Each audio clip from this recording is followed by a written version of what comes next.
Oui, Amandine Duvillay, responsable des archives et des PO de l'Université de Reims. Donc une question assez précise pour Madame Vullier-Tavernier, donc de la CNIL. Donc s'agissant de la base légale dans le domaine de la santé, pour l'intérêt public, vous avez cité le CNRS. Quelle est la base légale pour la recherche dans une université publique, pour les doctorants, pour les chercheurs? Et pourquoi ce ne serait pas systématiquement la mission d'intérêt public? Donc pour revenir sur ces questions de base légale, donc j'ai évoqué les 3 bases légales a priori qui nous paraissaient possible d'invoquer. S'agissant de la base légale de l'intérêt public, il nous apparaît, mais ceci est à apprécier aussi au cas par cas en fonction des projets de recherche, que le CNRS, en fonction, au regard de ses missions de recherche, notamment publique, rentre dans ce cadre-là. Dans le cadre des universités, je dirais que, à mon sens, il faut plutôt raisonner au cas par cas. Est-ce qu'on considère qu'a priori un projet de recherche mené dans le cadre d'une université revêt un intérêt public et donc dispose de cette base légale? Je pense qu'il faut nuancer ce point-là. Mais ce que je disais simplement, c'est que par rapport, pour ne pas vous noyer, si je puis dire, dans les arcanes du RGPD, qui est d'une lecture peu facile et d'une interprétation parfois délicate. Nous-mêmes, nous y sommes confrontés. Comme il a été indiqué, le RGPD prévoit 6 bases légales, c'est-à-dire 6 fondements permettant la réalisation de traitement de données personnelles. Ce qui nous semble, c'est qu'il ne faut pas, je dirais, se noyer dans les autres bases légales, notamment la base du contrat, etc. C'est les 3 bases légales que j'ai évoquées, c'est ça qui constitue véritablement l'un des fondements possibles d'une recherche lorsqu'elle porte sur des données personnelles. C'est ce que je voulais dire. S'agissant des recherches menées dans les universités, je crois qu'il faut raisonner aussi au cas par cas. Une autre réponse? Je vais peut-être quand même rajouter quelque chose, parce que la notion d'intérêt public, en fait, il n'y a jamais de définition. Si on regarde, j'ai essayé de voir effectivement comment les Britanniques, par exemple, parlaient de l'intérêt public. Il y a des interprétations différentes et aucune définition très claire. On peut passer par les institutions. On peut considérer que c'est une façon d'ouvrir à la recherche, comme on peut considérer que parfois ça peut brider la recherche en disant ah bah oui, c'est de la recherche, mais bon, est-ce que c'est vraiment de l'intérêt public? Et comme en recherche, on sait bien que ce qui est important, c'est pas forcément, on ne le saura probablement que plus tard, c'est pas toujours effectivement évident. Donc c'est vrai qu'on n'avance à pas. Moi, j'étais assez contre l'utilisation de cette donnée. On l'a utilisé aussi pour les données, l'ouverture des données administratives dans la loi sur la République numérique, effectivement, et on a mis la notion d'intérêt public dans la santé aussi. Hein. Mais il est un peu désolant que pour ce texte, qui est quand même un texte formidable, c'est un texte qui constitue maintenant un modèle européen, qu'on s'arc-boute sur des sur des analyses juridiques et qui sont parfois trop fines et alors qu'il y a d'autres points qui sont tout à fait essentiels sur les notions de pertinence des données, les notions de sécurité, d'information des personnes. Donc il ne faudrait pas non plus trop se focaliser sur ces questions de base légale. Excusez-moi, mais il ne faut pas trop avoir un point de vue trop juridique, je trouve.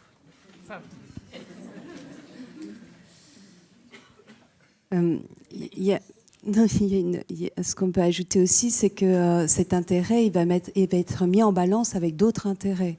Donc, c'est ce qui est prévu. Donc, tout ça ne doit pas être plaqué comme la réponse à la question qu'on doit se poser lorsqu'on envisage de traiter des données.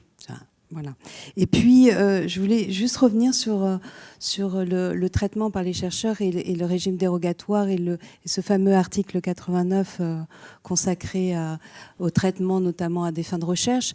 Il y a un point qui est intéressant à relever, c'est qu'il est dit que si on peut faire le même travail avec des données anonymes ou pseudonymes, eh bien, il faut le faire. C'est-à-dire que c'est des dérogations qui ne permettent, voilà, il y a une incitation en fait à être le moins intrusif et à traiter le moins possible les données à caractère personnel. C'est un peu le sens du principe de limitation et de finalité.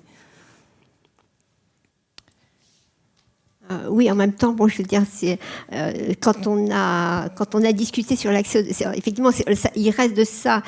Effectivement, il faut justifier qu'on a besoin d'avoir accès aux données beaucoup plus détaillées, mais on a mis quand même en place un cadre qui permet aujourd'hui précisément d'y accéder, parce que dans énormément de recherches, aujourd'hui, on a besoin de données détaillées. Et si un chercheur, il y a aussi des problèmes de concurrence, un chercheur qui peut utiliser des données très détaillées, il va produire des résultats qui seront bien meilleurs pour publier dans une revue internationale que ceux qu'on va publier avec des revenus anonymisés. Donc l'aspect sécurité, je pense qu'il est vraiment fondamental. À la fois, et c'est pas simplement la sécurité de l'accès de données, c'est la sécurité dans l'accréditation des chercheurs également, la sécurité dans les sorties, c'est ce qu'on appelle les outputs, effectivement.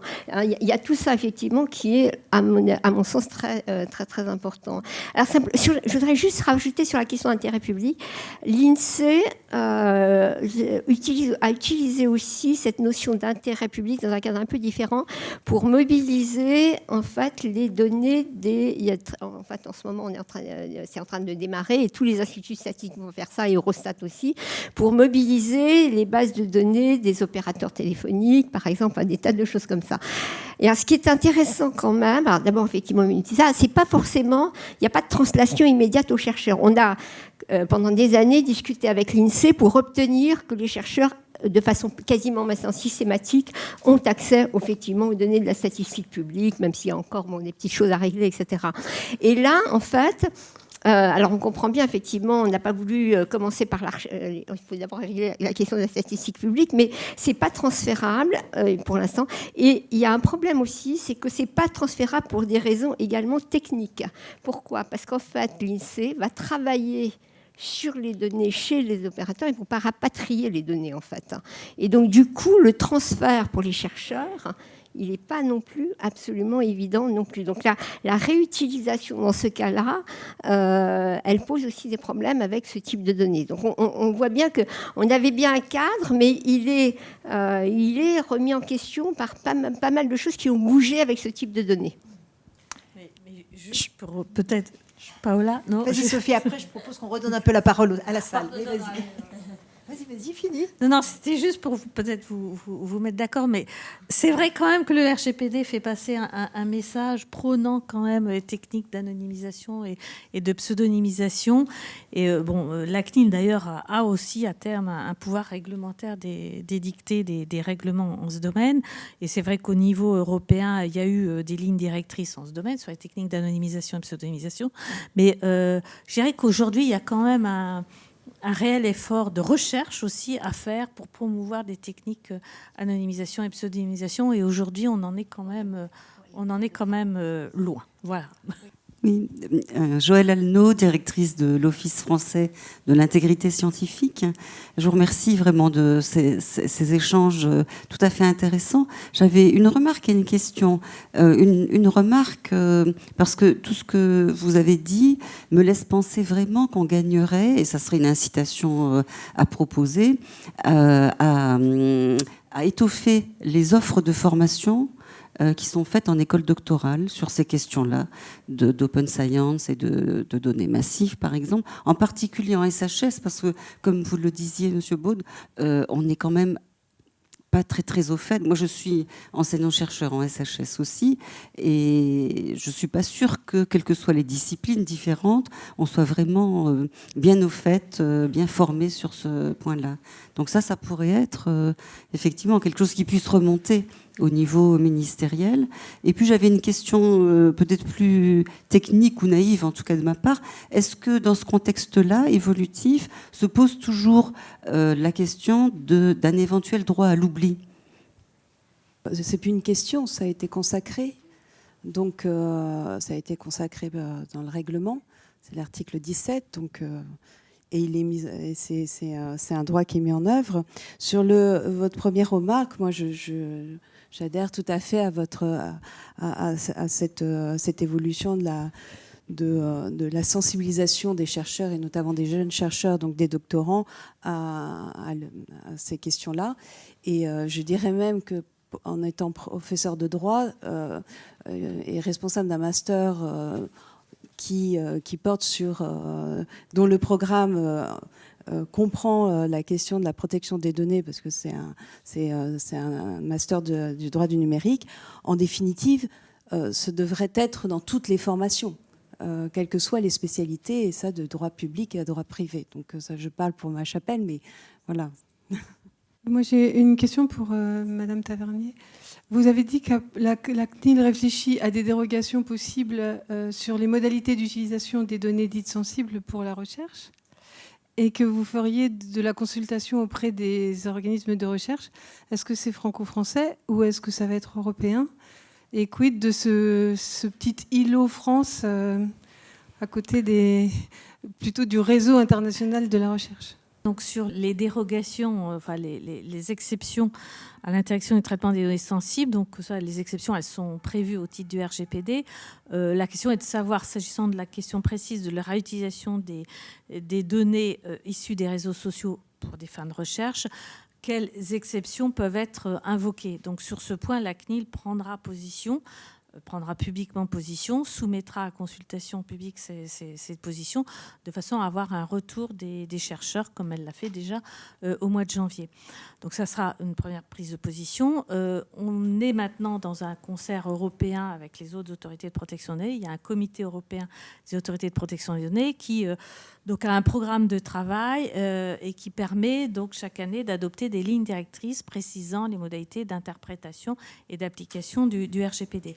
Donc s'agissant de la question de la réutilisation ou de l'utilisation des données à des fins de recherche, ce n'est pas encore un sujet, parce qu'il y a vraiment aussi d'autres thèmes qui sont jugés prioritaires. Ce n'est pas encore un sujet qui est inscrit au programme de travail. Mais sans vouloir mettre la France en avant, la CNIL a toujours été leader en ce domaine. Et c'est la raison pour laquelle nous avons, pris en main, si je puis dire, ce sujet qu'on fera porter ensuite au plan européen. Ce que je veux dire aussi, quand même, c'est que d'autres autorités de protection des données commence un petit peu à travailler sur le sujet, notamment la Suède de mémoire qui a élaboré un projet de guide aussi, et puis l'ICO, enfin l'ICO c'est l'autorité britannique de protection des données, qui est encore toujours dans le concert européen, et qui également a travaillé sur le sujet. Mais nous, on entend, je dirais, faire porter nos positions au plan européen ensuite, après avoir procédé à cette consultation nationale. Bonjour, Thomas Baudel, IBM, et puis également participant à l'Université de Paris-Saclay, un cours d'éthique. Je voudrais poser ma question sur la question du coût qu'impose la conformité, surtout pour des chercheurs qui, comme vous le dites, ne sont pas forcément faites. Et je voudrais le faire par une anecdote dont je n'ai pas pu vérifier malheureusement si elle était vraie, mais elle m'a été soufflée. Il s'agit de personnes qui font des recherches en utilisation des bibliothèques. Donc depuis plus de 50 ans, vous savez, les petites fiches qu'on trouve dans les livres, ils les reportaient et puis ils les collectionnaient. Alors évidemment, il y a des données personnelles derrière ces données. Et puis petit à petit, ça s'est informatisé, donc ils n'avaient plus besoin. Et ils ont accumulé des corpus sur les différentes choses. Et puis la RGPD est arrivée. Et puis, comme ils ne font pas ça très fréquemment, ils arrivent et puis on leur dit non, maintenant, les données sont effacées au bout de 3 semaines. Et puis on a tout effacé d'ailleurs parce qu'on ne savait pas trop quoi faire, donc on s'est dit que si on efface tout, voilà. Alors derrière, on sent bien qu'il y a un double problème. Je dirais qu'il y a ce que j'ai constaté assez souvent, qui est qu'on utilise la RGPD et la protection des données parfois comme un prétexte pour être un petit peu paresseux, mais ça c'est vraiment très confortable.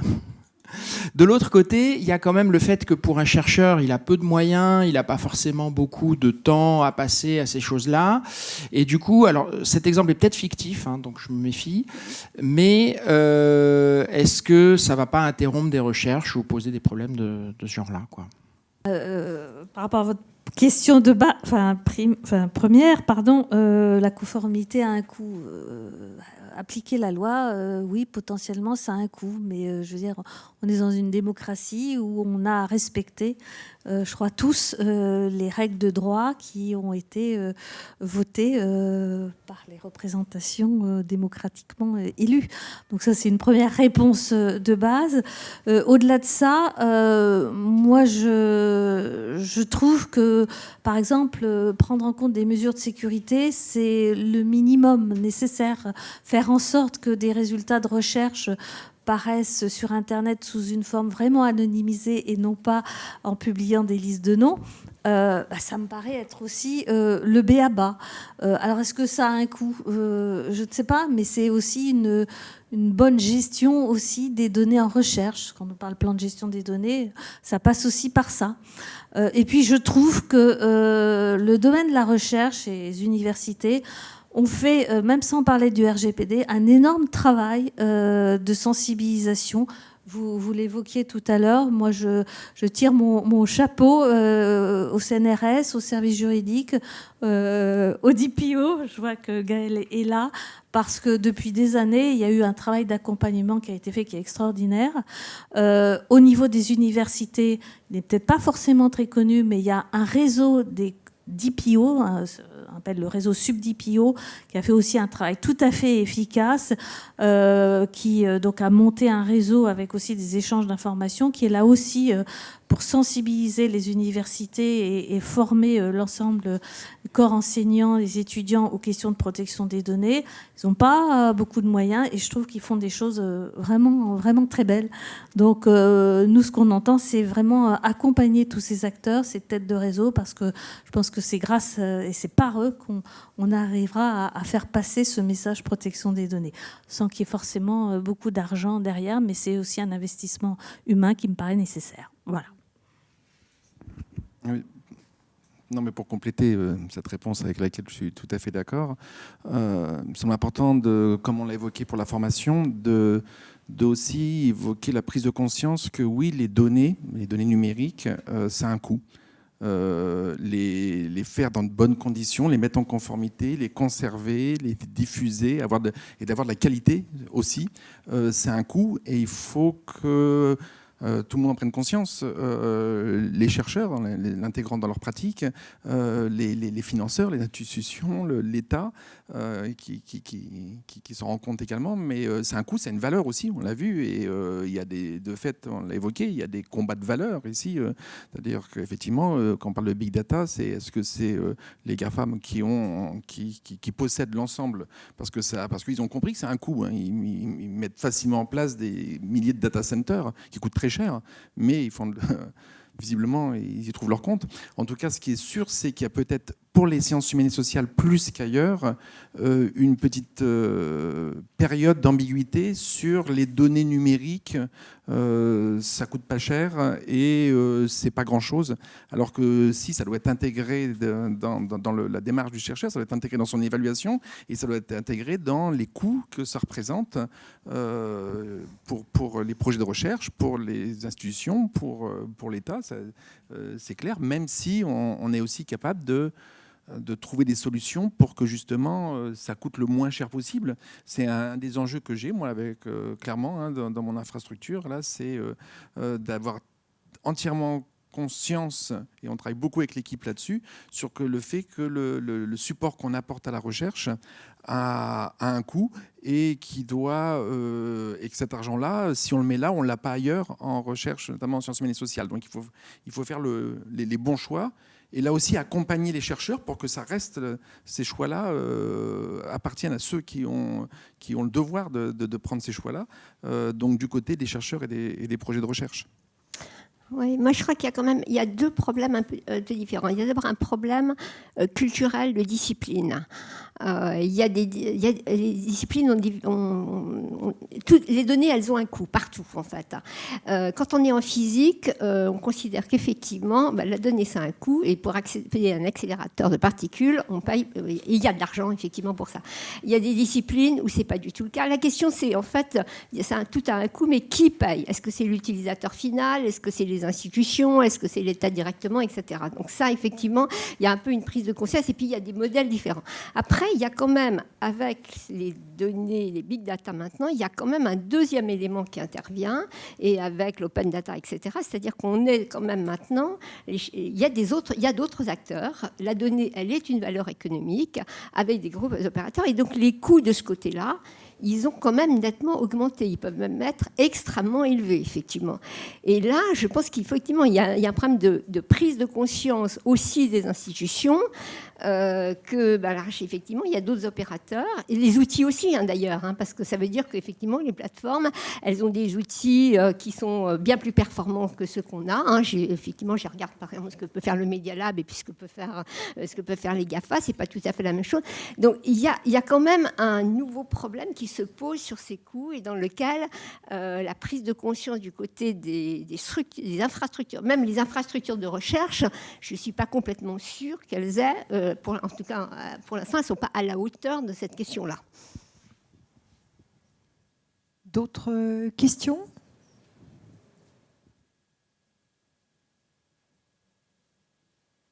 Paola, tu veux dire quelque chose, conclure ? Donc, peut-être une conclusion rapide. Je demanderai très, très brièvement aux intervenants, selon vous, quels sont des développements en cours ou prévisibles qui vont dans le bon sens, qui sont encourageants, soit parce qu'ils nous aident à avoir à disposition plus de données, soit parce qu'ils nous aident à améliorer notre capacité de les gérer, soit parce qu'il nous éduque à utiliser ces données plus proprement. Je ne sais pas. Enfin, quel serait, à votre avis, quelque chose qui est en cours et qui va dans le bon sens, qui est encourageant pour finir sur une note positive. Qui veut commencer ? Ok, dans ce sens-là. Vaste question, et avec une mini pirouette, j'allais dire, pour pouvoir finir sur une note positive. Ce qui va dans le bon sens, c'est une journée comme aujourd'hui. Et une prise, sérieusement, une prise de conscience de ce que c'est que travailler sur les big data et de savoir que ça doit, voilà, ce que je disais tout à l'heure, c'est que le chercheur doit savoir ce qu'il fait. On est en capacité de le prouver actuellement. On construit à la fois des outils fabuleux, on outille l'exploitation des données pour la recherche d'une manière fabuleuse. À côté de ça, on est aussi maintenant conscient, ou en tout cas dans les deux sens, qu'il peut y avoir des usages qui sont liés à des enjeux économiques, qui sont liés à des enjeux de société forts, qui sont sur les mêmes technologies, qui sont sur les mêmes données, qui sont sur les mêmes enjeux. Et donc ça, cette prise de conscience-là doit amener, comme on le fait actuellement, à ne pas avoir un travail dissocié entre des chercheurs d'un côté, des données de l'autre et des usages dans la société dans un troisième élément. Donc voilà, ça peut-être cette prise de conscience-là, à mon avis, et les preuves qu'on en a aujourd'hui, c'est sûrement la marque la plus positive pour moi. Oui, j'irais dans le même sens et c'est assez incroyable le débat qui s'est créé autour des réflexions à propos de l'élaboration du règlement européen sur la protection des données personnelles, a mis en lumière ce sujet. Et c'est vrai qu'il n'est pas nouveau. Nous, on est dotés en France d'une loi depuis 1978. Et pourtant, eh bien, on en parle que depuis récemment. Et c'est très important et sans doute prometteur dans l'usage que l'on pourra faire des données ou dans la prise de conscience quant à la protection de ses propres données. Donc ça, c'est le principal apport, je dirais, de cette réforme. C'est que c'est entrer dans le débat public, entrer dans le débat universitaire, de la recherche académique, etc. Je vous rejoins tout à fait, moi qui suis une ancienne de la CNIL, et j'ai été assez frappée de l'effet, effectivement, du boost, que, si je puis dire, qu'a apporté le RGPD. Parce que c'est vrai qu'on a quand même une vieille loi, et on a l'impression qu'on redécouvre aujourd'hui la protection des données personnelles. Mais c'est très bien. C'est vraiment très bien, justement. Et on constate effectivement une prise de conscience. Nous, on le voit au niveau des plaintes qu'on reçoit qui sont en croissance exponentielle. Et donc, c'est vraiment très bien. Parce que pour le monde de la recherche, moi, si j'ai un appel à lancer, c'est vraiment qu'on développe encore plus les relations entre la CNIL et la recherche. Donc, j'espère que cette consultation, elle aura lieu et qu'il y aura beaucoup de contributions. En tout cas, c'est un peu un appel au peuple, enfin, aux chercheurs que je fais là.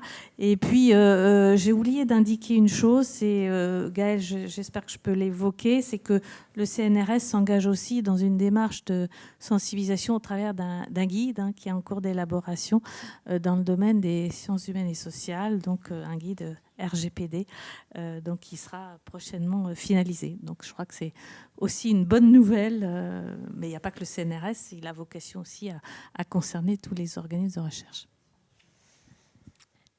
Oui, moi, en fait, comme je suis un chercheur, j'aurais tendance à dire que la bonne nouvelle, c'est que les chercheurs se débrouillent malgré les difficultés pour utiliser les données, parce que je pense que c'est par là, Paola en a donné quelques exemples, c'est par là que concrètement arrivent les questions, les expériences, les solutions, et que s'instaure un débat effectivement au niveau institutionnel des lois, dont on voit effectivement qu'ils profitent quand même des avancées précédentes, parce qu'il y a un cadre aussi, mais effectivement, là, je veux dire, c'est quand même les chercheurs là-dedans qui sont moteurs, et donc j'espère quand même qu'effectivement, leur organisation, le fait qu'ils portent effectivement ces problèmes est important. C'est pas simplement dire oh là là, il y a des difficultés, voilà. Mais les chercheurs effectivement se débrouillent pour avoir ces données, et c'est pour ça qu'il y a ce débat aujourd'hui.